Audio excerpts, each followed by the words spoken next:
Las voces de este episodio tratan temáticas exclusivas para adultos. Algunos contenidos pueden resultar delicados para público sensible. Recomendamos discreción.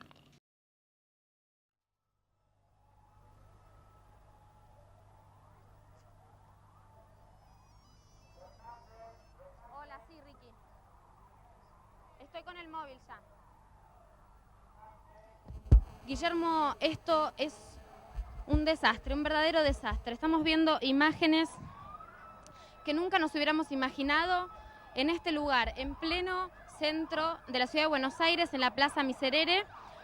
Esto comenzó aproximadamente a las 11 de la noche, pasadas las 11 de la noche, en un boliche de este barrio del Once, llamado El Reventón. Es un boliche bailable donde estaba tocando un grupo, el grupo Callejeros, y aparentemente todavía es muy prematuro saber, decir, bueno, cómo se originó este auténtico desastre que estamos viendo en este momento en imágenes, pero en principio, repetimos, parece que un grupo de personas que estaba dentro escuchando este recital encendió una bengala. El 30 de diciembre de 2004, casi 3.000 personas asistieron a un recital de la banda Callejeros en el boliche República Cromañón, en el barrio de Once, Buenos Aires.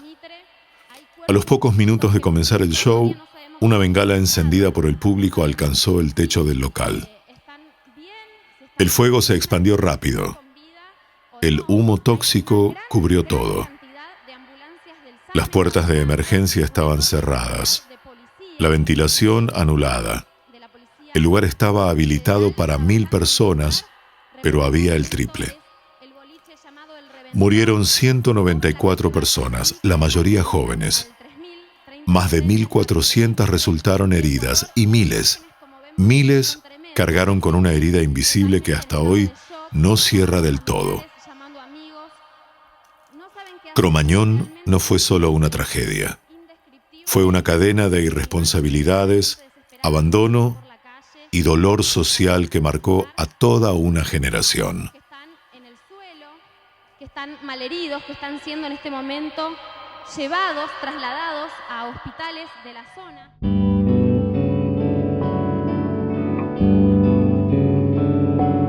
Bienvenidos a Escucho Voces, lo que nos pasa por la mente contado en voz alta.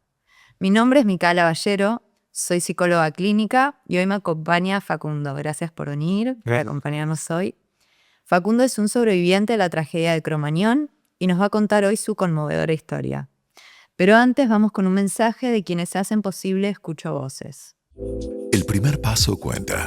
Grupo Intus, un centro de atención psicológica presente en Chile y Argentina, con un equipo integral, psicólogos, psiquiatras y especialistas en todo tipo de necesidades. Además, contamos con una unidad infanto-juvenil y de adicciones. Te escuchamos primero. Ofrecemos una entrevista gratuita para entenderte y conectarte con el profesional que cumpla tus requerimientos y mejor se adapte a ti. Nos tomamos en serio tu bienestar. Búscanos en redes como @grupo_intus y www.grupointus.com. ¿Eres profesional o tienes una empresa en el rubro de la salud y sientes que pagas más impuestos de los que deberías? En FinFetch somos un equipo de contadores, programadores y abogados especializados en salud. Nos encargamos de rebajar tus impuestos de forma segura, legal y transparente para que pagues solo lo justo. Además, con nuestro software puedes gestionar tu agenda, pacientes, emitir boletas automáticas y llevar toda tu contabilidad en un solo lugar. Menos estrés, más control y más tiempo para tus pacientes. FinFetch, tecnología y respaldo profesional para tu tranquilidad financiera. Agenda hoy tu asesoría gratuita, donde evaluamos cuánto impuesto puedes reducir y obtén un 20% de descuento en tu plan mensual por el primer año usando el código Escucho Voces. Empecemos por el principio. ¿Qué recordás de esa noche? ¿Cómo arranca para vos el 30 de diciembre de 2004? Bueno, el 30 de diciembre de 2004 en realidad arrancó como un día más de mi vida, sin ninguna particularidad, solamente que tenía que trabajar esa noche como las 2 noches anteriores con Callejeros, que es el grupo que tocó en Cromañón esa noche. Un día normal, muchísimo calor, lo recuerdo que hacía muchísimo calor, era un calor insoportable. Transcurrí todo el día en mi trabajo principal y después a la noche fui a Cromañón. En principio, esto que te decía, era un día más, un día común, un recital común. El ingreso común de la gente, hasta que aproximadamente a los 45 segundos de empezado el recital, una candela, que son bolitas de colores, de luces, que fueron lanzadas del público, pegó en el techo y ahí se comenzó el incendio. Yo en el momento que comienza el incendio, justo había salido a darle unas entradas a unos amigos míos. Yo tenía que estar en la consola de sonido que está frente al escenario. Pero bueno, como te decía, salí a la calle a entregar las entradas y cuando vuelvo a ingresar, Cromañón tenía 2 accesos, o sea, 2 puertas para llegar al recinto. La puerta principal de la calle y después pasabas por un hall y había unas puertas vaivén donde vos ingresabas al recinto donde era el recital. Cuando vuelvo a darle las entradas a mis amigos, que abro la puerta vaivén, ahí es donde empiezo a escuchar que gritan fuego, fuego, fuego. Pero no parecía nada muy grave, de hecho no se veía nada. Se veía como en el techo una luz, pero no se veía nada, no. Lo que se me ocurrió decir en ese momento fue lo primero que me salió, es decirle, como yo tenía una remera de staff de la banda, Sí. era decirle a la gente que empieza a salir por las dudas. No sabía la magnitud. Yo lo que me imaginaba era un foquito, alguien con un matafuego lo apaga y sigue todo. Pero bueno, nadie quería salir hasta que en un momento se corta la luz. Cuando se corta la luz, ahí sí la gente entró en pánico y empezó a salir desesperada. Yo lo que hice fue sostener la puerta vaivén para que empiecen a salir. Claro. Hasta que fue tal la presión de la gente de atrás que se hizo como una puerta humana. Se saturó de gente, uno arriba del otro, y se saturó la puerta de punta a punta de gente. La desesperación de la gente fue porque no fue el fuego el problema. El fuego se expandió en el techo y se apagó instantáneamente porque los paneles ignífugos tenían un problema, que tenían una media sombra que no debería estar. Pero el fuego se apagó enseguida. Lo que sucedió es que tanto la media sombra como los paneles ignífugos tenían cianuro. Entonces eso se hace un humo espeso, pero de tal magnitud que vos te pones la mano adelante de la cara y no te la veías. Claro. Y el humo obviamente hirviendo, no se podía respirar, era insoportable. Entonces la gente entró en pánico para salir, obviamente. Lo primero que recuerdo, porque no tengo una cronología de los hechos, tengo imágenes. Claro, vos llegás hasta, parece esta parte que saliste, volviste a entrar. Claro, todo. Ahí sí me acuerdo cronológicamente, hasta ahí sí, porque lo primero que hicimos fue empezar los que estábamos en la puerta como a destrabar gente para que la puerta se libere. Que esa fue la primera parte traumática, por así decirlo, porque recuerdo de haber tironeado del brazo a una persona y sentir cómo le había sacado el brazo del lugar de tanto tironear y que estaba tan encallada con otras personas, pero bueno, había que destrabarlo. Una vez que logramos destrabar toda esa puerta humana, la gente empezó a salir de nuevo hasta que ya no salió nadie más. Quedaba, no sé, la mitad de la gente adentro todavía, pero ya la mayoría o no tenían fuerza para moverse o estaban desmayados o ya fallecidos. Hasta ahí me acuerdo cronológicamente. Después son imágenes de momentos que tal vez no se condicen en tiempo y espacio, pero sí recuerdo en algún momento de acordarme de que había otra puerta por el costado que daba a un hotel, que era la puerta de emergencia. Después me enteré, yo pensé que era una puerta común. Entonces fui corriendo hasta ahí porque yo pensaba en mis compañeros de trabajo que estaban cerca del escenario y decía, hasta acá no van a poder llegar. Claro. Es imposible. Entonces fui corriendo para allá y fue la famosa esa puerta de emergencia que estaba cerrada con candado. Justo estaba el jefe de seguridad de Cromañón ahí y le pregunté cómo abrir la puerta, dónde estaba la llave. Me mandó a buscarla a la barra dentro del lugar. Fui corriendo de nuevo a la barra, pero en el medio no sé qué pasó. Todo esto con el humo, con Con toda el esta humo, sí. situación. Y aparte era muy difícil entrar y yo cometí un error que era, yo me até la remera por arriba, pero por abajo me la dejé suelta. Entonces el humo se me metía y se me condensaba.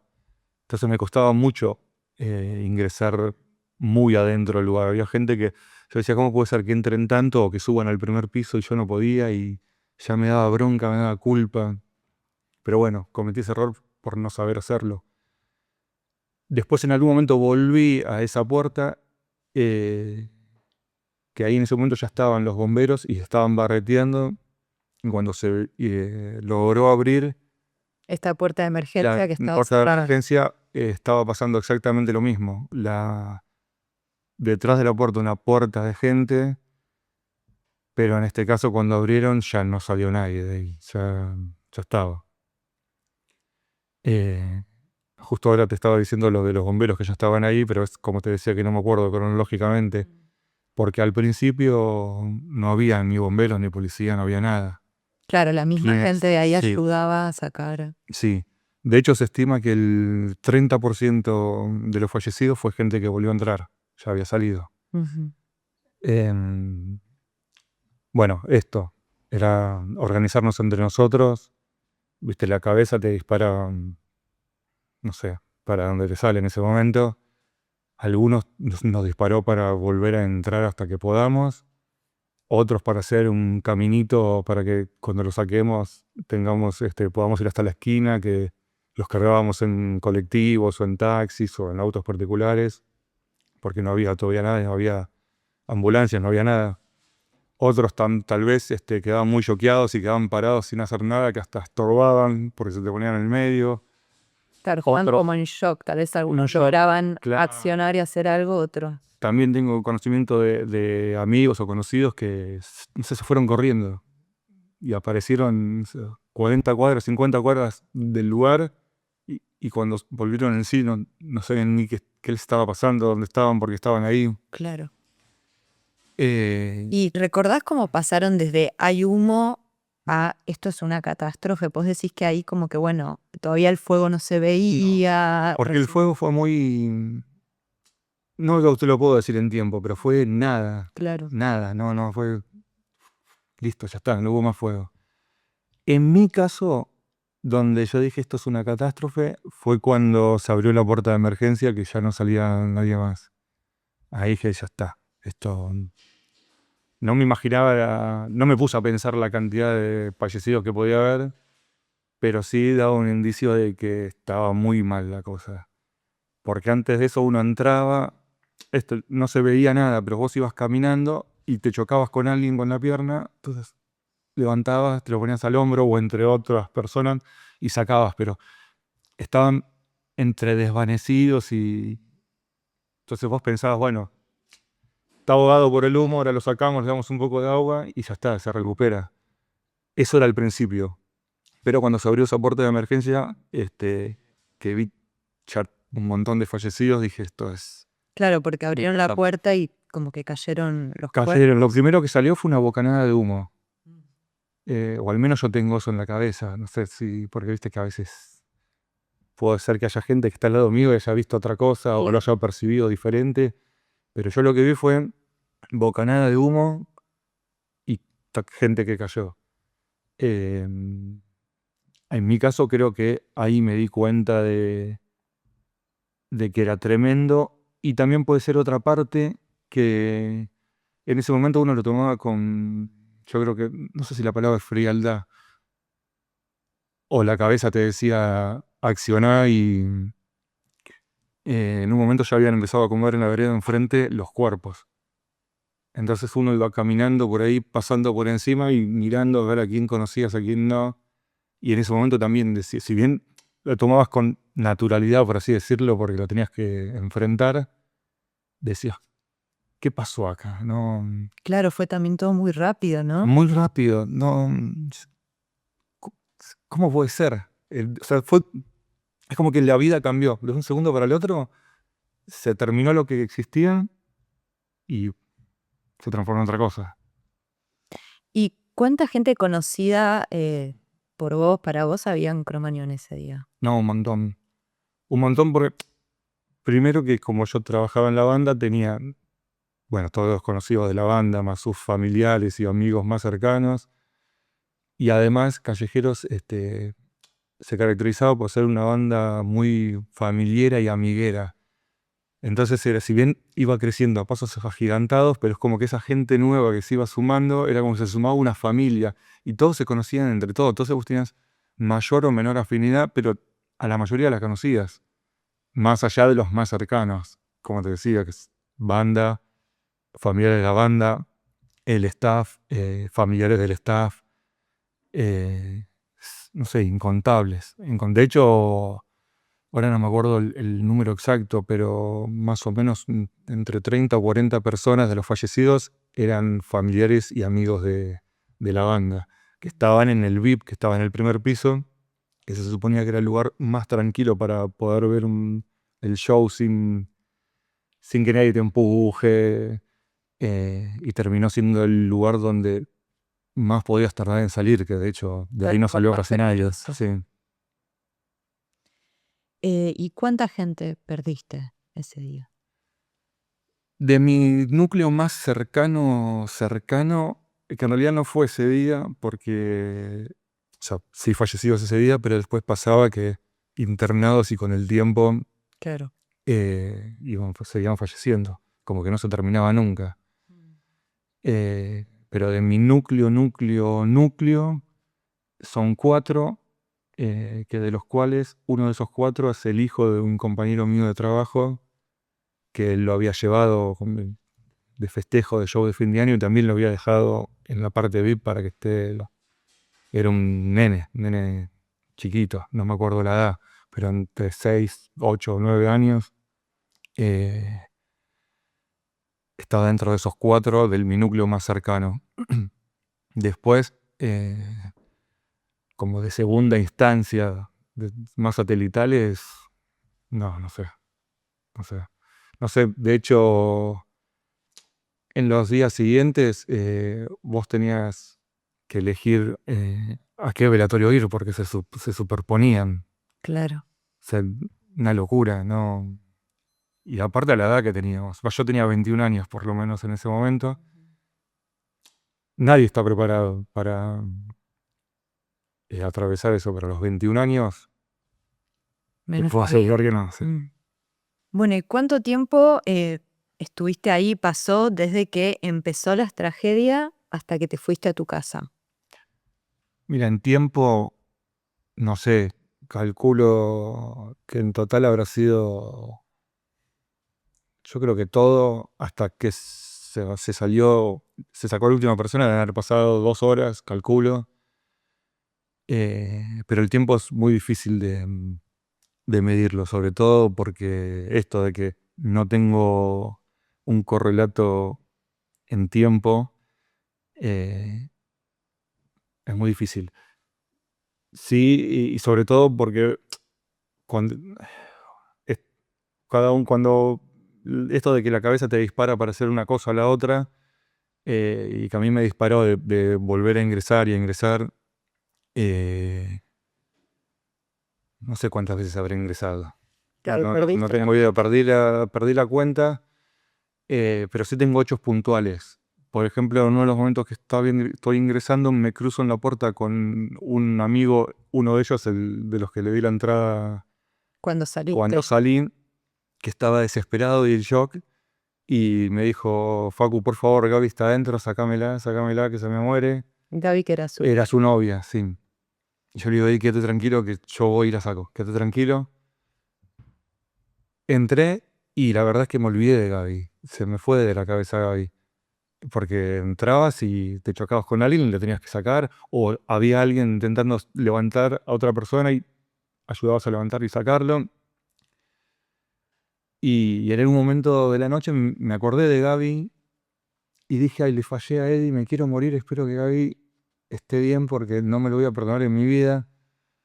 Y en algún otro momento de la noche me la crucé a Gaby de frente Y dentro de tanta Una muerte dije, oh, bien, está viva. Pero bueno, ya está. Había que seguir. Y fue ingresar, ingresar, ingresar y salir, ingresar y salir. Hasta que hubo un hecho puntual que fue el que me liquidó, me desenchufó. Íbamos sacando una persona entre dos también. Y mientras que íbamos caminando, ya la habíamos sacado dentro del crematorium, íbamos caminando por la calle. Y mientras que íbamos cargándolo y caminando, sentí ese famoso peso. Sentí como que el peso de esa persona se duplicó. Mm. Y justo pasaba un médico, un enfermero, alguien por ahí. Lo apoyamos en el piso, lo llamé. Y le toca los signos vitales y había fallecido. Y ese momento me inhabilitó completamente. No, Después de eso, después de eso, no tengo recuerdos de haber vuelto a entrar. Sí, mi próximo recuerdo es ya mi familia llegando. Me acuerdo que llegaron corriendo y me abrazaron y me querían subir al auto y yo no quería, pero no tengo recuerdos de haber seguido haciendo algo. Fue el momento o la situación que dije, mi cabeza dijo, como esa gota Se- que rebalsó el sí. vaso, ya está. se terminó. Después, más adelante en el tiempo, esa situación me trajo algunos problemas de pánico, de miedo, de culpa. Esa situación puntual de no haber podido hecho más por esa persona. Pero eso bueno, fue el después, eso no fue una parte de esa noche. Esa noche fue ese rato, fueron esas 2 horas y se terminó. Todo lo que vino después probablemente haya sido infinitamente peor que ese día. Mm. Y ahí, una vez que pasó esto, ya vos te fuiste a tu casa con tu familia, fuiste al hospital. Me llevan, a mí me suben al auto de mi tío y me ponen una pastilla sublingual. Porque yo estaba muy nervioso, ahora tengo otro recuerdo. Justo cuando yo estaba con ellos me dicen también que había fallecido el hijo de mi amigo. Entonces ahí entré como en una ira, le pegué una trompada a una parada de colectivo que después me enteré que me había roto un dedo también. Entonces, bueno, me dan una pastilla, me suben al auto y yo habré llegado a mi casa, no sé, a las 3 de la mañana y a las 5 más o menos me despierto solo y me voy. Ya había teléfonos celulares en ese momento, entonces logré comunicarme con algunos y me fui. Lo primero que hice fue ir a la morgue del cementerio de Chacarita que estaban ahí, eh, porque había que reconocer cuerpos. Otros, en algún momento íbamos recorriendo hospitales para encontrar a los que faltaban. Esto ya era el 31 de diciembre. Que todo ese 31 de diciembre fue así, recorriendo hospitales y morgues y enterándote de la alegría de alguno que esté bien. Y ya en ese momento, en realidad, esperabas más que te digan que esté muerto al que estabas buscando Claro. que a que esté vivo. Eh, y en ese momento la balanza pesaba más. No te daba tanta alegría cuando te enterabas que alguien estaba. Sí te daba mucha alegría, pero la balanza del otro era mucho más pesada. Claro, en comparación. En comparación, sí. Fue todo ese día recorriendo. Después me acuerdo de pasar el 31, el fin de año en mi casa, que fue horrible, fue tristísimo. Y a partir del día siguiente, esto que te comentaba de velatorios y elegir a qué velatorio tenías que ir. Y me decías que cuando volviste, ¿cómo fue irse a dormir esa noche? Pues sí que llegaste como a las 3 de la mañana, Sí. pero te despertaste solo. Claro, Cinco. yo sabía que me dormí con la medicación que me dieron, pero calculo que no sé si mi cabeza o mi cuerpo o las dos cosas seguían por dentro. Entonces reaccioné y así como reaccioné, me levanté y me fui. Me acuerdo que mi familia no quería que me vaya. Ya en ese momento me enojé, pero viéndolo de ahora tenían razón porque me estaban conteniendo y Claro, te pegando. querían cuidar. Claro. Pero no podía quedarme. Yo necesitaba ya me estaba trabajando la culpa, entonces necesitaba accionar y necesitaba aparte enterarme de los que todavía no sabía dónde estaban, si estaban vivos o no. Entonces no podía quedarme, me tenía que ir y me fui. Y al primer lugar que fuiste fue... Fue a la morgue del cementerio de Chacarita, sí. Y esta culpa de la que hablas, ¿en relación a qué sentías culpa o por qué aparecía esa culpa en vos? La culpa, yo después con el tiempo y con la terapia me enteré que de algo que se llama estrés postraumático, no sabía que existía. De hecho, vengo de una familia, de una infancia y una adolescencia hiper feliz, sin ningún tipo de problema, cero problema, ¿no? Era todo felicidad. Y en un segundo desapareció. Y parte de que desaparezca la felicidad no solamente fue por el hecho sino por lo que te decía de que lo que vino después fue mucho peor. Y lo primero fue la culpa de no haber sabido cómo hacer una reanimación, de no haber sabido ponerme la remera para poder entrar más profundamente al lugar y poder sacar más gente, de haberlo hecho más rápido, de por qué no fuimos más rápido hasta la ambulancia, de por qué les dimos agua a los que sacábamos, porque después nos enteramos que eso era peor, porque la intoxicación con cianuro y el agua es peor, pero vos te imaginás, decís, estoy sacando a una persona ahogada, ¿qué haces? Le das agua, Claro, es lo primero que se te ocurre. que es lo que hicimos todos. Y la otra parte de la culpa es, ¿y por qué yo estoy acá? No, es como decís, no es justo, no tiene sentido. O sea, y también en algún momento hubiese preferido que no en ese momento. No, era como demasiada la carga y decías, no, hubiese sido mejor otro el final. Después, con el tiempo, decís, no, menos mal que estoy vivo y soy Pero claro, en feliz, ese todo, momento, con todo lo que estabas viviendo en esos días, la morgue, los velatorios, todo. la balanza, como vos decías, vaya más del lado de... Sí, toda y la el miedo, muerte. porque también tenía miedo. Me costaba salir de noche, porque yo tenía la imagen, la cara de este muchacho que sentí el peso muerto. Lo sentía atrás mío como que me pedía explicaciones. Era como medio psicótico el asunto. Pero lo sentía, no es que me imaginaba. Lo sentía atrás mío y que me decía, ¿y por qué no te apuraste? ¿Y por qué no hiciste más rápido? ¿Y por qué no hiciste esto? Y no podía salir solo a la noche. Solamente me pasaba la noche. Y si estaba solo. Entonces no quería salir de mi casa. Quería estar o en mi casa o en la casa de mi novia, que Me era imagino que querías estar solo. no quería estar sola, no. Y bueno, justamente hablando de toda esta parte del después del fuego, ¿no? Después vino todo esto otro que vos empezás a contar. Muchos lo describen como aún más duro que la tragedia misma, ¿no? ¿Cómo fue para vos atravesar este post-cromañón? Como un poco lo venís contando, ¿no? Empezaron a Sí. aparecer todos estos síntomas, estas cosas que ibas sintiendo, escuchando. Sí. Lo primero que se me viene es que yo creo que habré tardado 1 año y medio, por lo menos, o 2, en volver a intentar ser feliz. Porque también me pasaba que me juntaba con amigos y, no sé, me reía de alguna situación y al mismo tiempo que me reía, me culpaba porque no puedes ser feliz con todo esto que pasó y con que otros se murieron y vos no. Me pasaba esto de el pánico, de sentir a una persona atrás pidiéndome explicaciones.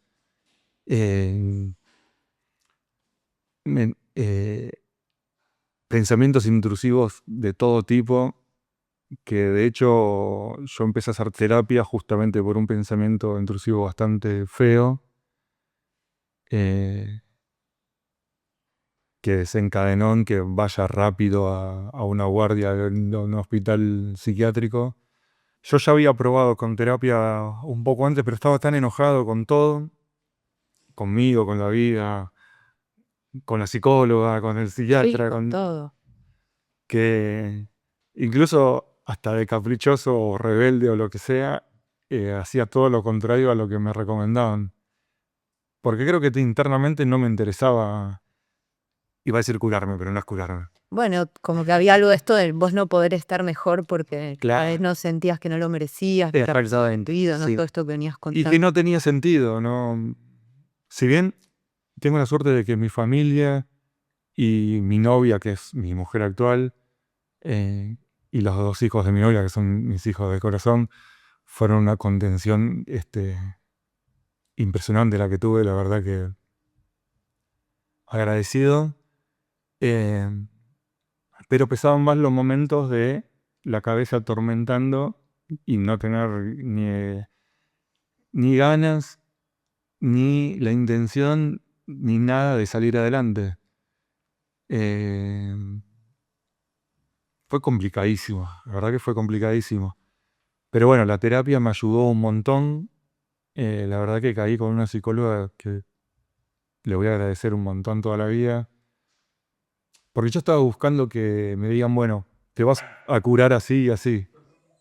Y no existe eso. Ella me lo explicó, me dijo, el estrés postraumático es crónico, es para toda tu vida. Lo que tenés que hacer es aprender a vivir. A vivir con eso. Tu vida te tocó esto. Bueno, tenés que aprender a vivir. Suena fácil decirlo. No es fácil. No. Costó un montón. De hecho, sigue costando, no es que es gratis todavía. Pero con el tiempo va acomodando, la terapia me fue acomodando.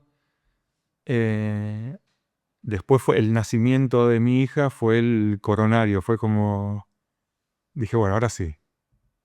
Mm. Y volviendo un poco a esto que me decías de ese día que vos fuiste, ¿no? Por voluntad propia a consultar una guardia Sí. de un hospital psiquiátrico. ¿Cómo fue esa experiencia? ¿Pudiste como pedir ahí ayuda? ¿Pudieron dártela? Sí, yo llegué desencajado, me imagino, porque la persona que estaba en recepción, había un montón de gente en la sala de espera de la guardia del hospital, que solamente es un hospital de salud mental. Pero debo haber llegado tan desencajado y desesperado que directamente me agarró del brazo y me entró. Un profesional de ahí. La persona que estaba en recepción, Ah, ok. que no sé si tiene alguna formación como para darse cuenta en el momento, o debe haber dicho, este pibe está muy mal. Necesita ayuda, claro. Y me acuerdo de ingresar con esta psicóloga, Paola se llama, y que le vomité todo. Me saqué todo encima, todo. De hecho, creo que hablé tanto que en la segunda sesión le dije, te tengo que repetir todo porque ya te dije todo. Pero fue aliviador porque me saqué un montón de cosas que yo tampoco les estaba compartiendo con nadie porque tanto mi familia como mi novia y todos los que me contenían, yo no les quería traer más preocupaciones. Entonces, no les quería decir, me está pasando esto. Si bien se daban cuenta, no quería que sepan la magnitud de lo que estaba pasando, que probablemente lo sepan igual. Pero yo como que quería cuidarlos, entonces no decía nada de lo que me estaba pasando. Claro, estabas cargando con todo eso vos solo. Todo yo solo. Yo creo que por eso también la cabeza no se callaba nunca y atormentaba todo el tiempo. Claro. Pero por eso recuerdo de haberle dicho todo, descargarme. Y después las sesiones siguientes, me parece que, estoy casi seguro, porque mucho no recuerdo, que fueron más explicarme hasta que lo terminé de entender de que esto me va a acompañar y de que lo tengo que manejar. Que puedo tener miedos, recuerdos, ataques de pánico, porque a mí me lo despiertan, en realidad a todos. Los olores, el olor a plástico quemado, el sonido de las sirenas, bueno, las imágenes Ni hablar. ni hablar. Entonces son cosas que Que gatillan. gatillan, claro. Entonces me fue dando herramientas como para que yo me convenza a mí mismo de que, bueno, ¿qué es esto? Hay que atravesarlo y que ya está. Que es algo que me pasó, que me va a acompañar, pero que yo lo tengo que manejar, no la situación o las situaciones a mí. Claro. También fue un proceso largo. Claro, eso te iba a decir, tal vez necesitabas pasar por ese enojo previo, Sí, ¿no? sí, son todas etapas también, eso me lo explicó, me había olvidado de eso. Me explicó de las etapas, de la negación, del enojo, de Hacer todo ese duelo. todo el duelo, sobre todo el duelo y dejar de preguntarte por qué. No, Claro, esa era la pregunta más ¿por qué? recurrente, ¿Por ¿no? qué? ¿Por qué? ¿Qué sé yo? El destino, porque sí. Entonces, me parece que uno de los pasos principales fue dejar de preguntarme por qué. Una vez que dejé de preguntarme por qué, fue bueno, ¿y ahora cómo lo encaramos a esto? Yo creo que me tardé unos cuantos años en superarlo fuerte. Todavía aparece. De hecho, hace poco me sucedió con un olor a quemado mientras que yo iba manejando, de un olor muy similar. Y me activó. Perdón. Yo le estaba llevando a mi hija al colegio y no quería que se dé cuenta. Entonces me soporté todo por adentro, esa expresión, sentía que no daba hasta. Y no quería ni hacer gestos, nada. Cuando las dejo en el colegio, que doy la vuelta y si frené, empecé a recordar todo lo que tengo que hacer, la respiración, decir que todo está dentro de mi cabeza, que no está pasando nada. Claro, usar como esas herramientas. Sí, respirar, calmarme, ya está, listo, pasó, no hay nada, no pasó nada. Fue una activación y listo. Superalo y sigue tu vida feliz como está ahora. Entonces, el después fue dificilísimo y sigue siendo dificilísimo. Ahora con otras herramientas, con otra edad, tengo 42 años ahora, entonces también me puedo agarrar de las mejores cosas que me están pasando, de haber formado una familia, no sé, de vivir. O sea, hoy sí soy feliz, soy una persona que soy feliz con algunas cositas que están ahí, pero que soy feliz, sí.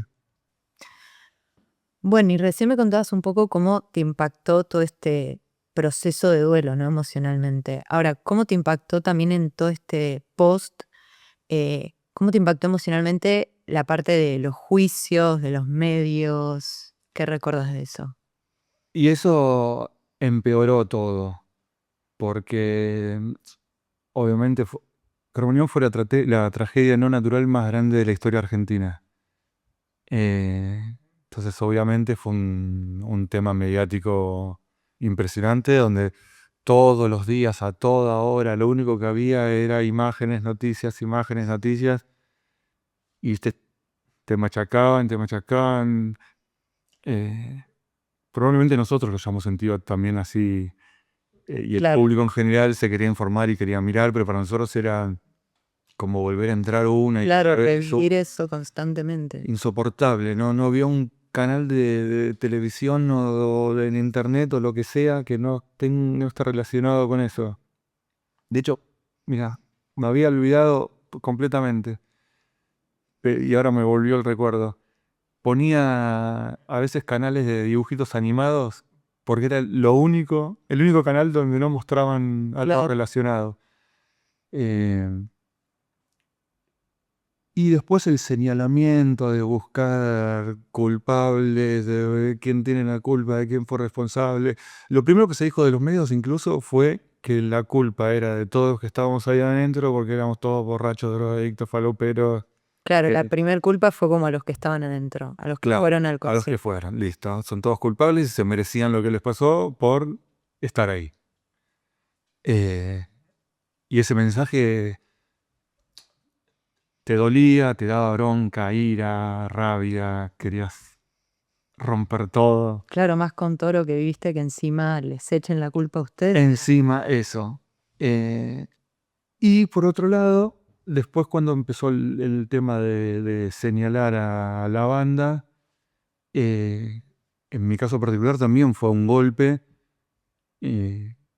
porque al ser parte del staff, si bien a mí no me culpaban, se me culparon a los músicos y al escenógrafo y al manager, uno se sentía parte. Entonces, si le estás pegando a la banda, me estás pegando a mí. Y era señalar todo el tiempo con el dedo desde los medios, porque en la calle no pasaba eso. Solo en los medios. Solo en los medios. Y buscar a la banda como chivo expiatorio y al público como chivo expiatorio y no ver realmente qué fue lo que pasó, que era un lugar que estaba habilitado a 15 cuadras de la jefatura de gobierno en pleno centro de la ciudad, donde tocaban infinidades de bandas, que era hiper conocido, pero que resulta que tenía la puerta de emergencia cerrada con candado, que los paneles ignífugos tenían una media sombra que fue lo que hizo el fuego, que los extractores de aire estaban tapiados porque arriba del techo hicieron una cancha de fútbol en vez de dejarlo al aire libre para que el humo se vaya en caso de un incendio. Que el lugar estaba mal habilitado, que estaba habilitado para cerca de 4.000 personas y que en realidad entraban 1.500 más o menos. Que fue por una candela el incendio, pero si no era la candela, era una chispa de un cable que hizo un cortocircuito y era exactamente lo mismo, el final era el mismo.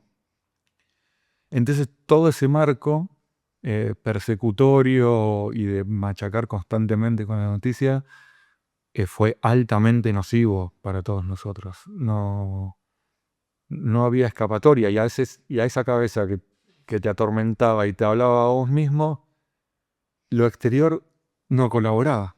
Claro, vos ya sentías culpa y se sumaba esta culpa externa que se atribuía a todas las... Exactamente, sí. Y después, una cosita más. Después, obviamente, siempre es necesario encontrar responsabilidades para que las cosas no vuelvan a suceder. Pero a mí particularmente, si bien no estuve de acuerdo con las sentencias del juicio, pero eso es una cosa objetiva mía, así hubiese estado de acuerdo con las sentencias, no es algo que me haya modificado emocional ni mentalmente. No, si a una persona le dan cadena perpetua por ser altamente responsable, a mí no me iba a modificar nada. Lo que pasó, pasó. Los que murieron, murieron. Los que perdieron a sus hijos, perdieron a sus hijos. Los que perdieron a sus novias, perdieron a sus novias, a sus amigos. A mí particularmente no me movió no es que nada el juicio, no, nada. Y vos trabajabas, y entiendo que trabajás con bandas en vivo. Sí. ¿Cómo fue volver a trabajar en eso? No, al principio no quise saber nada, conseguir en el ambiente, incluso no escuchaba música. Yo soy un apasionado de la música. Y no la escuchaba justamente por culpa, porque me parecía que a mí la música me da felicidad. Entonces, hacer algo que me daba felicidad me daba culpa. Entonces no lo hacía directamente. Dejé de ir, incluso de ir, obviamente ni siquiera ir a un recital, ni por casualidad. Hasta que la bisagra fue cuando volvió a tocar Callejeros en Córdoba, que la mayoría de los sobrevivientes, y me incluyo, lo sentimos como terminar la noche, cerrarla la noche. Esa noche que no... Claro, como que quedó inconclusa. Empezó 45 segundos de haber empezado, se nos voló la vida, un tren nos pegó de frente y nos quedamos ahí en el medio, como en el limbo. Y lo que me pasó a mí y a muchísima otra gente fue que ese show, el regreso de Callejeros, me cerró, no sé si decirle una etapa o una herida, pero como que dije, bueno, la noche se terminó. Ahora sí, la noche se terminó. Y obviamente yo trabajé ese día. Fue muy difícil, ¿no? Indescriptible todas las sensaciones y emociones que se sintieron ese día. Claro, porque vuelve mucho, ¿no? Pero aparte era pasabas de la alegría por estar todos juntos de nuevo y terminando con lo que no se había podido terminar, la tristeza de la angustia, de por qué llegamos ahí, sentir que che, acá están faltando un montón. Eh, una mezcla de sensaciones, la culpa también. Yo estoy Claro, contento aparecía todo. que estoy haciendo esto y hay un montón que no. El miedo, tenía miedo de que, ¿y si pasa algo de nuevo? Ah, ¿y si pasa algo? ¿Y qué hacemos si pasa algo? Y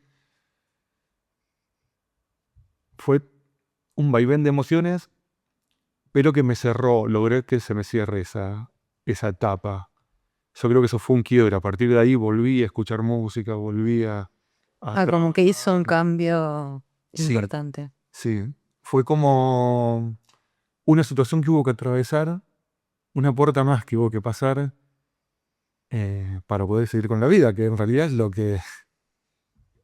importante, es vivir, ser feliz. Entonces vos tenés que atravesar todos los escollos que se te fueron poniendo adelante, por más que sean duros de pasar, y los tenés que pasar. O los pasás o te quedás. No hay otro camino, no hay grises. De hecho, hasta el día de hoy, en realidad hace muchos años, por suerte que no sucede, pero 18 pibes se suicidaron, que no aguantaron la cabeza y se suicidaron. Entonces todas esas pruebas que te iba poniendo adelante y que tenías que superar con mucha fuerza y había que pasarlas porque si no las pasabas te quedabas. Pero bueno, esa fue una de las situaciones que hizo que vuelva a escuchar música, que vuelva a trabajar otra vez en recitales, incluso hasta el día. Bueno, trabajé con Callejeros hasta que Callejeros se separó como parte del staff. Después, esporádicamente, con bandas en situaciones puntuales y con bandas del under también dentro del staff, que sigo hasta el día de hoy. Hoy lo disfruto. Al principio era complicado porque todo el tiempo tenía miedo de que pase algo.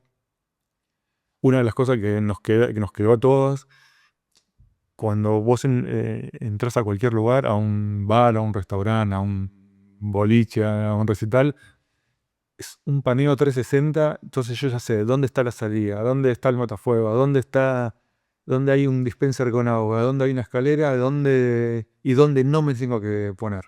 Y eso ya te deja tranquilo saber. Hago el paneo y ya está.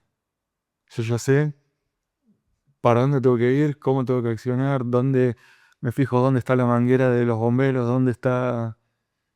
Pero es un segundo, ¿eh? Automático. Es automático. Yo creo que nadie se da cuenta. Vos entras conmigo y no te das cuenta que ya lo estoy haciendo. Pero en 2 segundos yo ya sé todo. Tengo es como que mi cabeza se hizo arquitecto y tengo me armo un plano del lugar como para estar a salvo. Claro. Y eso, trabajando en los recitales, al principio pesaba un montón porque no era algo para quedarme tranquilo, sino que era algo para, si pasa algo, ya sé lo que hay que hacer. Como estás anticipado, cosa que en Claro, no. exacto. Ahora lo sigo haciendo, pero lo sigo haciendo ya como algo que lo tengo incorporado y porque puede pasar. Si hay algo que aprendí, es que puede pasar. Y que no está en tus manos ni en las manos de nadie. Incluso si estuviese en el lugar en excelentes condiciones, puede pasar un accidente. Entonces, tengo en la cabeza qué hacer, cómo accionar, para dónde ir ante una situación. Que esto me sigue pasando hoy cuando trabajo en lugares cerrados. Es un estadio, no, porque un estadio. Claro, distinto. Con la salida de emergencias estás. Pero en un lugar cerrado lo sigo haciendo el paneo todavía. Bueno, y me hablabas de este show que fue como este primer trabajo en relación a la música que tuviste. Me contabas todo desde el lado más emocional, de toda esta montaña rusa de sensaciones, de emociones. Ahora, desde el lado de cómo fue el show en sí, lo que decía la banda, callejeros, lo que escuchabas ahí de las distintas personas. Sí. El show fue muy particular. No hubo otro show como ese. obviamente por las particularidades y la coyuntura que lo abrazaba. Pero como te decía antes, de que el público callejero siempre fue muy familiero y amiguero, ese día fue al extremo. Imagínate que para los chicos de la banda tocar ese día fue tremendo, porque lo mismo que me pasó a mí, que te describí, pero magnificalo. Porque ellos siempre dijeron que se sienten responsables de que fue su público el que estaba ahí, y su familia, y sus amigos, y que los fueron a ver a ellos, y que sienten ese peso y esa responsabilidad que no se los va a sacar nadie de encima. Entonces fue un show muy complicado para ellos hacerlo. Recuerdo mucho llanto previo, de angustia, de miedo, incluso durante el show. Por momentos medio como que tenían que parar porque el cantante no podía, le costaba seguir cantando, o ver a los músicos mientras que tocaban que lloraban. Y el público fue más abrazador que de costumbre. Se sintió una energía, no sé cómo ponerlo en palabras, pero cuando parecía que el show estaba pesando demasiado, era como que la energía del público te abrazaba. Se generaba como Yo no sé si es algo. algo que yo sentí psicológicamente o místico o no sé. Pero a vos te Ah, generó eso. sí, y yo creo, nunca lo hablé con ninguno este tema, pero yo creo que a todos les pasó lo mismo. Después hubo un momento muy, muy emotivo que creo que es el tercer, cuarta canción, que frenaron y dieron un mensaje. En ese momento se había hecho como una guerra de un sector de padres de chicos fallecidos contra la banda y muchos sobrevivientes, que yo los entiendo hoy, que en ese momento te decían: te tendrías que haber muerto vos y no mi hijo. Ese momento era tremendo y también era lo que pesaba muchísimo. Y hoy, o sea, no sé cómo decirlo, no sé si no lo justifico o lo justifico, pero hoy me pongo como padre y entiendo ¿Desde qué lugar? de qué lugar hablaba, claro. No es que me estabas deseando una muerte, sino que en ese dolor indescriptible de mí. Era lo que salía. Era lo que podían hacer con ese dolor, tal vez. Sí, hubo un montón de situaciones que las entiendo hoy. Pero bueno, había como una guerra así contra sobrevivientes y la banda, y el mensaje de la banda fue: acá no se trata de qué lado estás parado, porque no hay lado. Acá perdimos todos. Todos. No hubo una sola persona que no esté involucrada que no haya perdido o que haya ganado algo. Nadie ganó nada, todos perdimos todo. Eh, Me parece que fue un mensaje que estuvo bueno ese. Después, no me acuerdo exactamente qué fue lo que se dijo, pero sí, después se dedicó obviamente el show a la memoria de todos los pibes fallecidos. Y particularmente la canción que siguió, o el padre de uno de los chicos le había pedido que se la dediquen, entonces le dedicaron la canción que siguió. También hubo una frase que estuvo buena, que también dijo el cantante en ese momento, que decía que el padre le decía que muerto es aquel que nadie recuerda. Y que cada vez que Callejeros toque, los pibes iban a estar vivos y más vivos que nunca.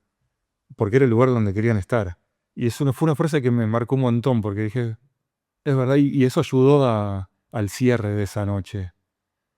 Después, bueno, después de esa intervención, el recital siguió. Seguramente entre canción y canción debe haber habido algún mensaje más que no lo recuerdo. Y el final fue muy sanador. Cuando terminó el show fue esto que te decía: listo, se cerró. Ahora a enfrentar el resto de las cosas, pero la noche se terminó. Ahora sí la noche se terminó. Ahora empieza el día eterno o la noche eterna del estrés postraumático. Pero ese día se terminó con ese recital. Ok. ¿Y cuántos años después fue este show de la tragedia? Y casi 2 años. Casi 2 años. Se había intentado hacer antes. Ellos habían querido dejar de tocar. No querían saber más nada. De hecho, ni cada uno en su casa tocaba los instrumentos. No querían saber nada con la música. Hubo varias personalidades que los animaron a seguir adelante y que, como habían hablado con muchos sobrevivientes de que todos necesitaban ese cierre, también decían, ustedes lo tienen que hacer porque estos pibes tienen que cerrar esta noche. Muchos músicos argentinos, como no sé, León Gieco, por ejemplo, el Papa Francisco, que en ese momento era Bergoglio, Sí. el Papa Francisco fue el que los terminó de convencer de que tenían que volver y hacer música, porque la música es vida y que la música no fue lo que mataron otras circunstancias. Las abuelas de Plaza de Mayo también estuvieron muy presentes en eso. Todo lo que tenga que ver con organismos de derechos humanos fueron los que apuntalaron a Hacer ese cierre. hacer ese cierre, sí. Bueno, y ahora vamos a hablar un poco de volver a habitar la vida, ¿no? Que algo ya nos fuiste contando. Pasaron muchos años y sin embargo ese día vuelve, ¿no? Vuelve en la memoria, en los medios, en los aniversarios. ¿Cómo empezaste a reconstruir una vida después de Cromañón? Y yo creo que después del puntapié ese del show del regreso, fue la primer bisagra.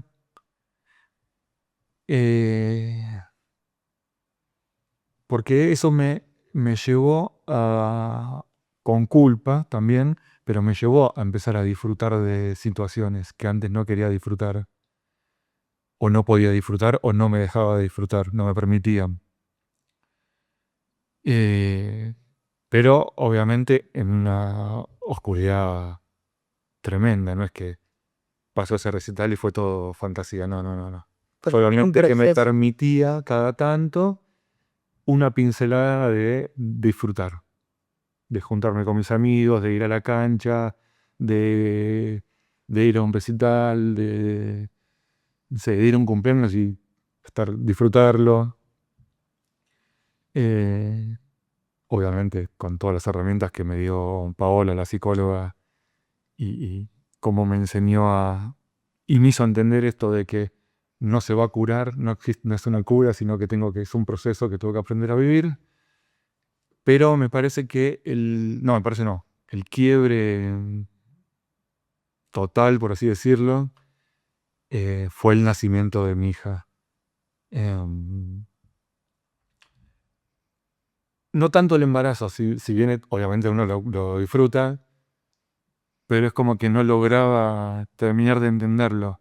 Pero cuando el momento del nacimiento, de decir, uy, esa es mi hija. Claro, ya verla ahí. O sea, creé vida, más allá de los 2 hijos del corazón, que eran chiquitos en ese momento. Fue el momento que dije, mirá qué shot de felicidad que me vino, y ahora tengo un motivo más y más que valedero, y que aparte depende de mí, porque es una vida que depende de mí, de la mamá, obviamente. Pero fue el motivo principal de decir, bueno, ahora sí tengo que vivir, y ahora sí empezar a agarrarte de todo lo bueno y lo malo, atravesarlo, pero que no te condicione, que no me marque la vida. Cromañón me marcó la vida, me la rigió y me la condicionó. Pero a partir de ese momento entendí que tenía que hacer lo necesario para que sea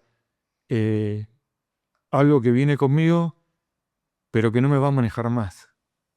Sino que vos lo vas a poder manejar tal vez esos momentos donde aparecen esos temores o esos síntomas más físicos. Sí. Poder llevarlos de otra manera. Llevarlos de otra manera y con ganas de atravesarlos. Porque cuando me sucedían antes, era lo mismo, si los atravesaba o no, y más si no los podía atravesar mejor. Pero a partir de esa situación había que pasarlos porque había que pasarlos. Porque Claro, había algo que también te motivaba a pasarlo. exactamente. Que es algo que me pasó a mí y que le pasó a un montón de otros sobrevivientes que les pasó exactamente lo mismo. Tuvieron sus hijos y fue un antes y un después en la vida. De hecho, cuando nos juntamos y están los chicos ahí dando vueltas, es una situación hermosa porque decís, con algunos veníamos amigos desde antes, con otros nos hicimos amigos después, pero como que venimos todos partiendo de la muerte y la angustia y decimos, mirá, pero está toda esta vida, Claro, lo simbólico de eso, ¿no? De poder crear vida y está toda esta vida. De hecho, hay varias parejas que se conocieron en reuniones de encuentros de sobrevivientes después, que se pusieron de novios en ese momento y hoy siguen estando en pareja y tienen sus hijos. Y vos decís, está esa mezcla de esos pibes son hijos de la tragedia, pero no, son hijos de la vida y del amor y de todo lo que vino después. claro, de todo De lo todo que lo- fue pasar esa. Y de todo lo que fue construir, porque me van surgiendo palabras mientras que voy hablando. Hubo que reconstruir la vida, empezar desde cero de nuevo, o desde -10. Y haber creado vida a partir de lo que nos pasó, eh, eso le gana todo. Le gana todo. Por eso te digo que fue lo que le torció el brazo a esto ya no me rige más. Me va a acompañar, alguna vez me va a condicionar, pero ya no decide más sobre mí, ni me condiciona, ni me maneja la vida. Ahora mi vida es felicidad y cada tanto vos venís y yo te combato y te gano. Y así va a ser hasta el último día de mi vida. Va a venir, lo voy a combatir y le voy a ganar porque tengo por qué. Mm. Y justo mencionaste estas como grupos o redes que se fueron armando, ¿no? Después de todo esto. ¿También sentís que fue algo que te sirvió, ¿no? Este acompañamiento de alguna forma. Completamente, porque si bien yo tenía amigos por fuera del ambiente del rock, amigos que sigo teniendo hasta el día de hoy, ¿no? Haberme como despegado de ellos, pero no porque en ese momento no fue provisorio, no porque elegí despegarme, sino porque entre nosotros, entre los sobrevivientes, nos hermanamos, porque yo no tenía necesidad de decirte lo que me estaba pasando. Vos sabías lo que me estaba pasando y yo sabía lo que vos te estaba Perfectamente. pasando. Y yo tenía que estar explicándote, no, mirá, yo no quiero ir a tal lugar porque me siento encerrado. O no voy a tal lugar porque hay mucho humo. O no quiero hacer eso porque no quiero disfrutar. En cambio, cuando nos juntábamos entre nosotros, ya con mirarnos era suficiente. Y aparte al ser un grupo, hacer lo colectivo, porque solo Imposible. no se salva nadie, esto es así, somos una sociedad y esto es colectivo. Cuando uno estaba cayendo, siempre había otro que decía, para venir, vamos. Y esa rueda de ir levantándonos, autolevantándonos y entendiéndonos entre nosotros, fue una contención y un acompañamiento, yo creo que fundamental en el proceso de atravesar y de sanar. En el momento pensé, me parece que me estoy encerrando mucho en este tema, como que me regía la vida, pero era la única forma también de atravesarlo. Yo no quería estar con otra gente que me pregunte. O, sí, vos estuviste en Cromañón, a ver, contame, ¿qué pasó? ¿Qué pasó? ¿Qué pasó? ¿Qué pasó? ¿Cómo fue? Claro. Entonces me recluí en gente, todos nos recluimos en nosotros, en una red de contención nuestra que sabíamos lo que nos pasaba, cómo nos pasaba y por qué nos pasaba. Y sabíamos cómo ir rescatándonos entre nosotros. Como eso los ayudó a convivir con todo Sí, esta sí. tragedia, este trauma. Sobre todo los primeros años. Si bien estabas inmerso en el tema, era una escapatoria del tema. Y aparte, en algún punto, si vos tenías retazos o pinceladas de felicidad en un encuentro de este grupo, estaba bien. Porque todos pasaban por lo mismo, entonces todos teníamos también derecho a ser un poco felices en ese momento. Y cuando nos encontrábamos entre nosotros, te podías permitir tener pinceladas de felicidad. Estando en otro lado o no, porque la culpa no te lo permitía, pero estando entre nosotros era esto de que todos teníamos la necesidad y el derecho de ser felices. Y si sonreías o si disfrutabas del encuentro, en ese encuentro con esta gente estaba bien. Porque no le tenías que dar explicaciones a nadie, porque también te alegrabas cuando el otro sonreía. Decías, mirá qué bien, hace una semana que estás llorando y ahora Está teniendo esa pincelada de felicidad. Y eso también te contagiaba lo malo y contagiaba lo bueno. Decís, qué bien, mirá, está contento. Y hace un mes que no salía de la casa. Y transmitías alegría y vos te ponías alegre porque el otro pudo superar eso. Y cuando te pasaba a vos y te reponías, la otra persona también se ponía Como que era contagioso. contagioso, sí, sí. Por eso fue fundamental esa red. Y además de la red, ¿no? Que entiendo que fue una herramienta y es muy importante, ¿no? Para pasar todo esto. ¿Qué otras herramientas te ayudaron a poder sobrepasar todo esto? Hablabas, bueno, de la terapia, de las herramientas que se te dieron ahí. Sí, no, con respecto a las herramientas de la terapia, yo creo que fue básicamente primero ayudarme a entender qué era lo que me estaba pasando y entender que todo estaba dentro de mi cabeza. Y yo tenía que buscar también la forma, porque cada uno tiene su forma de salir de situaciones. No sé, está el que las niega, el que la atraviesa, el que necesita hablarlo, el que necesita, no sé, tomar un vaso de cerveza, o Claro. fumar, lo que sea. Entonces uno tenía que ir buscando. Al principio, la realidad es que en el peor momento, la realidad es que mi escapatoria era el no estar adentro mío.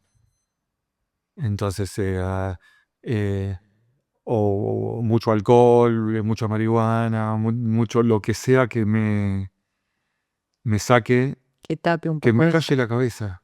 Lo que sea que me calle la cabeza, bienvenido sea. En su momento me habían dado una medicación que era para los ataques de pánico y para la depresión. Yo me enojé mucho con esa medicación porque me di cuenta de que era tan fuerte que no podía hablar, balbuceaba. Y cuando me vi en un video balbuceando, me enojé con la medicación, con el psiquiatra, con la psicóloga de ese momento, con todo el mundo. Dejé todo y fue peor porque eso se tiene que dejar progresivamente. Así que recomiendo altamente no dejar de un día para el otro una medicación, que aparte si te la dan en una medida correspondiente, que el psiquiatra te la indica por algo, te la están dando, y cuando corresponda se va quitando progresivamente. Bueno, yo lo dejé todo. De golpe eso me empeoró y desembocó en ese pensamiento intrusivo que tuve contaba antes. Pero después fue, con el tiempo, aprender a que todo está en mi cabeza, que me tengo que tranquilizar. En mi caso, primero respirar para poder pensar y después convencerme de que no existe, que ya está, que ya pasó, que yo estoy acá y que tengo un montón de cosas hermosas en la vida y que vamos por eso, por ese camino. A mí me funcionó eso. A otra persona le funcionará de otra forma o no le funcionará, no sé, pero que suena fácil decirlo o corto decirlo. Pero fue un proceso de aprendizaje y de atravesar, que ahora suena fácil, pero fue muy, muy complicado, con un acompañamiento profesional y con el acompañamiento y la contención de mi familia, de mi novia, de los chicos y de mis amigos, que hizo la diferencia. Yo creo que salí mucho más rápido del pozo que otros por el acompañamiento y la contención que tuve. Eso es fundamental. Cuando uno está solo, cuando uno está atravesando por una situación así, lo peor que te puede pasar es estar solo. Si estás solo, no hay un salvavidas, no hay nada. En cambio, con contención, con apoyo, con amor, con gente, con buena gente, es todo mucho más fácil y más rápido. Pero en este tema y en cualquier otro es así. Claro, sí, tener esa red de apoyo, ¿no? Para lo que sea, Apoyarte tanto cuando estás bien como cuando estás mal. para lo que sea. Yo siempre fui a pensar que lo colectivo es fundamental y que solo no podés. Pero a partir de eso se me enquistó más. O sea, quedó demostrado en los hechos que es imposible. Solo no podés. O sea, siempre necesitas la ayuda de alguien. Por más que creas que podés solo, es mentira. O sea, tenés que dar el paso para darte cuenta de que solo no vas a ningún lado. Y bueno, contame, ¿te sirve hablar de esto? ¿Sentís que compartir tu experiencia tiene un valor también para los demás? Sí, a mí me sirve mucho porque también tiene parte del proceso de sanación. Yo cuando estoy me hacen alguna entrevista o alguna charla en algún lado, primero son nervios de movilización, desmoviliza todo. Durante se hace complicado, por momentos es más fácil, por momentos es muy complicado, por momentos es como que tenés que respirar para poder seguir. Y el después me siento como que me vuelvo a sacar otro pedacito más de peso de la espalda. Por eso a mí me gusta hacer esto, porque me siento después aliviado, o un poco más aliviado de cómo venía. Y, y además me parece que en cuanto a lo social, a la sociedad, siempre es bueno traer hechos traumáticos del pasado que hayan pasado, porque cuando la historia se olvida, se repite. Eso es así en este tema y en cualquier tema. Entonces, mantener la memoria es una semillita más para que las situaciones traumáticas que pasó determinado grupo de la población no las tenga que pasar otro grupo en el presente o en el futuro. Y eso también es parte de la sanación. Colaborar en que no vuelva a suceder.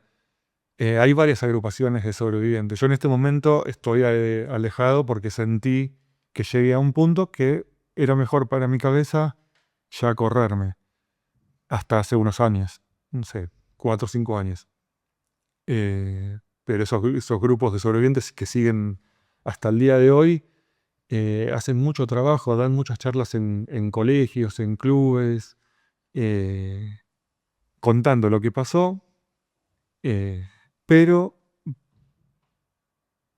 o sea, llevando también una concientización de cómo cuidarte, llevando cursos de RCP y primeros auxilios porque te puede pasar que estés en una situación y que tengas herramientas para ayudar a otra persona. Nosotros no las tuvimos. Yo, no sé, hubiese dado todo por saber reanimar. No, está bien. Veíamos cómo una ambulancia del SAME se llevaba a un bebé que no tendría más de, no sé, 1 año y medio. Imágenes de desesperación absoluta. También estamos observando cómo los médicos y los paramédicos están trabajando, improvisando, suerte de consultorios en el medio de esta calle. Lo están haciendo con tareas de reanimación, con grupos de oxígeno, con tubos de oxígeno. Es una auténtica desgracia lo que se está viviendo en este barrio del 11. Cristiana, Sí. Contame por favor, los bomberos sofocaron el incendio, siguen trabajando en el interior, se confirmó si hay víctimas fatales. Las herramientas de saber reanimar ante una situación que te puede pasar, ya sea una tragedia o porque vas caminando por la calle y una persona se cae con un paro y que vos puedas colaborar hasta que llega la ambulancia. De hecho, presentamos un proyecto de ley para que sea obligatorio en todos los establecimientos secundarios el curso de RCP, que eso lo logramos. Eh, entonces son un montón de cosas que hacen estas organizaciones que son sanadoras para uno y que le sirven a la sociedad. Tener herramientas, concientizarse y, y que no nadie, pero nadie pase por una situación como la que pasamos nosotros. Yo esto no se lo deseo a nadie, no, ni a mi peor enemigo le deseo haber estado ni pasar por la esquina de ahí. Eh, es fundamental. El trabajo que hacen estas organizaciones es fundamental. Y hoy, 20 años después, sobre todo en las escuelas que los chicos no habían nacido, Claro. y que se enteren lo que pasó y que tengan estas herramientas para poder afrontar situaciones y también herramientas para entender cómo están los lugares. Que hay lugares que lamentablemente, si vos entras y tienen determinadas características, no te podés quedar. Te tenés que cuidar al de al lado y dar el mensaje que ya lo dije varias veces, de que esto es una comunidad, esto es todo en conjunto. No, en ninguna situación de la vida te podés afrontarlo ni ir solo. Siempre la idea es lo colectivo, es que cuando las cosas del colectivo funcionan. Si nosotros no hubiésemos actuado de forma colectiva, esa noche probablemente hubiese muerto muchísima más gente. O no, o, o los pibes que entraron y fallecieron podrían estar vivos, pero es muy contrafáctico. Pero yo estoy convencido de que si no hubiésemos actuado colectivamente, solidariamente, porque también viste que está muchas veces ese discurso de que la juventud está perdida, que la juventud no es solidaria, que, que cada uno anda en la suya, que no le importa el de al lado. Bueno, una de las cosas que dejó Cromañón es esto: el 30% de los fallecidos fueron pibes que salieron del infierno, se podrían haber ido a la casa, pero decidieron dar la vida por alguien que conocían o no. ¿O no? O no. Entonces, la solidaridad y lo colectivo por sobre todo. Por sobre en las mejores y en las peores circunstancias. Recordando eso, fueron pibes que ya salieron y murieron por ir a salvar a otra persona. ¿Y qué dirías que aprendiste sobre vos mismo a partir de todo esto? Yo creo que la resiliencia. Esa palabra enmarca todo, porque como te comentaba antes, de reconstruirte, o sea, de tener una vida plena y feliz, que se vino abajo, que el tren le pasó por encima, que vivir situaciones que nadie está preparado y que ninguna cabeza humana tolera sin daños, haber visto, olfateado o sentido. Y a partir de ahí, la reconstrucción. Con lo que implica el estado de la cabeza de cada uno de nosotros. Entonces me parece que la resiliencia es lo que marca todo. Es a partir del desastre absoluto y del mismísimo infierno, mismísimo infierno, tener la capacidad o lograr la capacidad de afrontarlo y de ir reconstruyendo y de poder decir, hoy soy feliz, tengo mi familia, tengo mis amigos, tengo mi vida y soy feliz, y soy feliz, y soy feliz. Me parece que se embarca en esa, es la resiliencia, lo que creo que aprendí más o que más siento que me caracteriza a partir de esa situación. Bien. Bueno, ¿y cómo te sentiste en esta entrevista? Bien, la verdad que siempre es difícil, es bastante complicado, pero también es parte de sacarse el peso de encima, de dar a conocer el tema a los que no lo conocen, o de recordar a los que se olvidaron, de homenajear.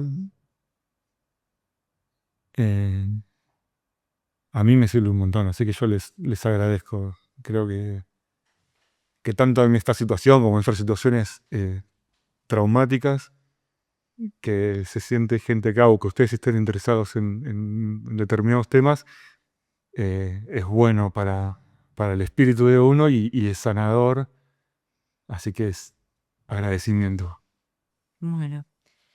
Facu, gracias por abrir esta historia, por contar lo que viviste con tanta honestidad y sin correcciones. Hay algo muy potente en poder poner en palabras lo que otros prefieren callar, y hay algo profundamente humano en decir, sigo acá.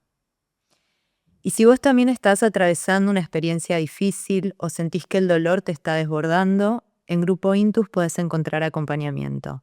Contamos con un equipo de psicólogos y psiquiatras que trabajan desde una mirada humana y personalizada, tanto en Chile como en Argentina. Podés agendar una entrevista gratuita para encontrar el profesional que más se adecue a vos. Más información en @grupointus o en grupointus.com. Esto fue Escucho Voces, lo que nos pasa por la mente, contado en voz alta.